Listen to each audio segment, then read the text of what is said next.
I never thought my parents' love had conditions until the day of my accident. One mistake, one moment of bad luck, and suddenly I wasn't their beloved daughter anymore. I was a liability. My name is Sofia Martinez, and 3 years ago, I was on track to be the golden child of Martinez Industries, our family's technology manufacturing company. I had the perfect resume. Top of my class at MIT, 2 years of experience at a prestigious consulting firm, and I was being groomed to take over as COO of our family business. Then came the night that changed everything. I was driving home from a late meeting, going over quarterly projections in my head, when a drunk driver ran a red light. The impact was devastating. When I woke up in the hospital, my left leg was shattered, and my promising future seemed to crumble along with it. At first, my parents acted concerned. My father, Richard Martinez, visited daily, laptop in hand, discussing company matters as if nothing had changed. My mother, Diana, brought flowers and fussed over my pillows. But as weeks turned into months and my recovery proved slower than expected, their true colors emerged. "The board meeting is next week, Sophia," my father said one evening, his voice tight with disappointment. "We can't keep the position open indefinitely." I stared at him, still groggy from pain medication. "Dad, the doctor said I'll make a full recovery. I just need time." "Time isn't something we have," he snapped. "The company needs someone who can perform now, not months from now." That's when my younger brother Marcus walked in, perfectly tailored suit highlighting his athletic build. The golden boy who had barely graduated business school but somehow always managed to charm his way through life. "Don't worry, sis," he smirked. "I'll keep your seat warm." I should have seen it coming. Within a week, Marcus was appointed as the new COO. My carefully laid plans, years of preparation, all handed to my brother because I dared to be injured at an inconvenient time. But the real betrayal came 2 months later. I had finally been released from the hospital, learning to walk again with the help of a cane. The family was gathered for Sunday dinner, a tradition my mother insisted on maintaining despite the obvious tension. "We need to discuss your future, Sophia," my father announced over dessert. "The company can't justify keeping you on payroll during your situation." My mother nodded in agreement. "It's for the best, dear. You should focus on your recovery. Besides," Marcus added with false sympathy, "it's not like you can handle the workload now anyway." I gripped my cane tighter. "So that's it? You're cutting me off completely?" "Don't be dramatic," my father sighed. "We're being practical. Business is business." "And family?" I asked, my voice barely steady. "Is that just business too?" My mother's face hardened. "If you can't understand why this is necessary, then maybe you're not ready for the responsibility we thought you were." That's when my father delivered the final blow. "Until you can prove yourself useful again, you're no longer part of this family's legacy. It's time you learn to stand on your own 2 feet. He paused, glancing at my cane. Figuratively speaking, of course. The cruel irony of his words wasn't lost on me. I stood up slowly, pain shooting through my leg, but I refused to show weakness. "All right," I said quietly. "If that's how you want it." They probably expected me to beg, to break down, to promise I'd work harder. Instead, I walked out of that house with nothing but my dignity and a plan forming in my mind. What they didn't know was that during those long months in the hospital, I hadn't been idle. Between physical therapy sessions, I had been making calls, analyzing market trends, and identifying weaknesses in Martinez Industries' structure. I saw opportunities my father had missed, innovations Marcus would never understand. Most importantly, I had noticed how our biggest competitor, Phoenix Industries, had been struggling with leadership transitions. Their CEO was looking to retire, their stock was undervalued, and their board was divided on the company's future direction. That night, as I sat in my modest apartment, the only thing I had managed to keep in my name, I made a decision. If my family wanted to treat me like a stranger, I would show them exactly what this stranger could do. I pulled out my laptop and drafted an email to James Chin, the retiring CEO of Phoenix Industries. We had met at various industry events, and he had always seemed impressed by my insights. More importantly, he had no love for my father's aggressive business tactics. "Dear Mr. Chin," I wrote, "I have a proposition that could secure Phoenix Industries' future while revolutionizing the industry." Little did my family know their biggest deal was about to become their worst nightmare, and I was just getting started. 3 years can change everything. My email to James Chin that night sparked a series of events that would reshape the entire industry.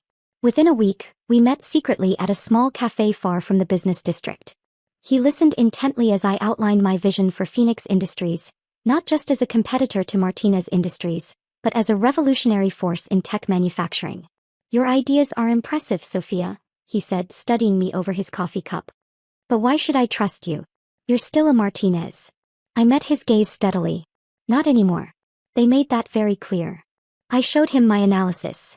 Detailed reports on market trends, innovative manufacturing processes, and most importantly, the hidden weaknesses in Martinez Industries' strategy, weaknesses only someone from the inside would know. James leaned back, a slow smile spreading across his face. You know what? I've been looking for someone who could take Phoenix in a new direction. Someone hungry, someone with something to prove. That meeting changed my life. Within months, I was appointed as Phoenix Industries' new CEO, but we kept my identity hidden. To the public, SM Phoenix was a mysterious figure who had impressed the board with innovative vision and technical expertise. Only James and a select few knew who really sat in the CEO's chair. I threw myself into transforming Phoenix Industries. Every sleepless night, every physical therapy session, every moment of pain fueled my determination. My leg healed stronger than before, and so did my resolve. Under my leadership, Phoenix Industries underwent a silent revolution. We acquired smaller companies, modernized our production lines, and secured patents that would prove crucial in the coming years. Our stock price tripled, but I made sure Martinez Industries remained unaware of the true scale of our success. Meanwhile, I watched from afar as my brother Marcus ran our family company into the ground. His flashy initiatives and poorly planned expansions drained resources. My father, too proud to admit his mistake, kept covering for Marcus's failures. The company that had been my birthright was slowly crumbling. Then came the opportunity one had been waiting for. Martinez Industries desperately needed a partnership with a major tech manufacturer to survive. Marcus had burned bridges with most potential allies, leaving Phoenix Industries as their only viable option. When their board proposed a meeting, I knew my moment had arrived. The morning of the meeting, I arrived early at Phoenix's headquarters. My assistant Lisa helped me prepare the conference room. "Are you ready for this?" she asked, knowing the full story. I smoothed down my designer suit, a far cry from the simple clothes I'd worn when my family cast me out. I've been ready for 3 years. At exactly 9 a.m. the Martinez contingent arrived. Through the security cameras I watched my father stride in, followed by Marcus and various board members. They were escorted to the conference room, their faces confident, having no idea what awaited them. "Mr. Martinez," my assistant announced through the intercom. "The CEO will join you shortly."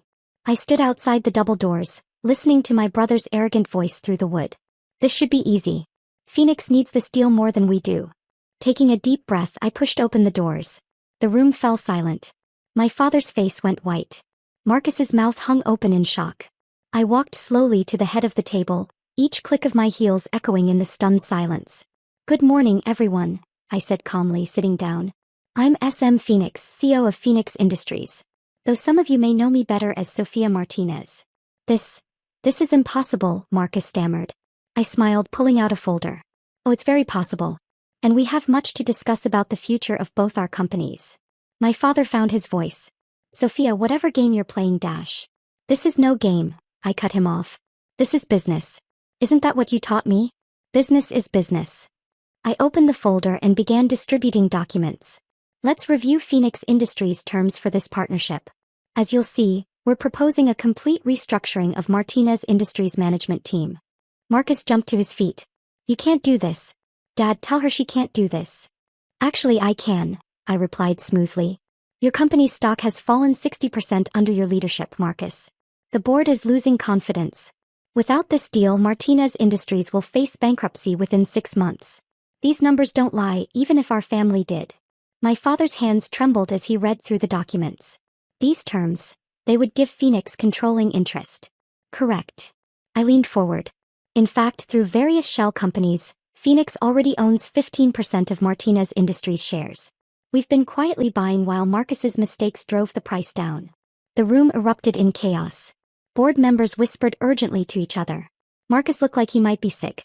My father just stared at me, seeing for the first time not his broken daughter but a powerful adversary. "You planned this," he said quietly. "All of it." "I learned from the best," I replied. "You taught me that family and business don't mix. Consider this my graduation project." The next 2 hours were intense negotiations, but I held all the cards. By the end, the deal was done. Phoenix Industries would absorb Martinez Industries. Marcus would be removed from his position. My father would retire with a generous but meaningless honorary title. As the shell-shocked board members filed out, my father lingered behind. "Sophia," he started, his voice heavy. We were wrong." "Yes, you were." I gathered my papers. "But don't worry. Unlike you, I won't let family connections influence my business decisions. You'll be treated exactly like any other retired executive. He flinched at my words thrown back at him. Can we try to fix this? As a family. I looked at him for a long moment, remembering the night they cast me out, the cruel words, the years of silence. I have a board meeting to prepare for, I said finally. My assistant will show you out. As the door closed behind him, I stood at the window of my office. My real office, not the one they'd promised me years ago. Below, I watched my father and brother walk to their car, shoulders slumped in defeat. My phone buzzed, a text from Lisa. Your next appointment is here. The one about expanding into international markets. I smiled. This was just the beginning. I had built something bigger than Martinez Industries could have ever been, and I did it on my own terms. They say success is the best revenge, but they're wrong. Success is just the beginning. True revenge is making them watch as you surpass every limit they placed on you, every doubt they cast, every cruel word they spoke. I picked up my phone to respond to Lisa, my empire stretching out before me, built not on family names or inherited privilege, but on my own strength and determination. Send them in, I typed. And Lisa? Cancel any future appointments from the Martinez family. I'm too busy building my legacy to deal with ghosts from the past. From my window, I could still see my father and brother in the parking lot, probably trying to figure out how it all went so wrong. But I had stopped looking back. My future was ahead of me, and it was brighter than anything they had ever imagined for me. Sometimes, being cut off from your roots forces you to grow stronger than anyone expected. They thought they were ending my story that night at dinner.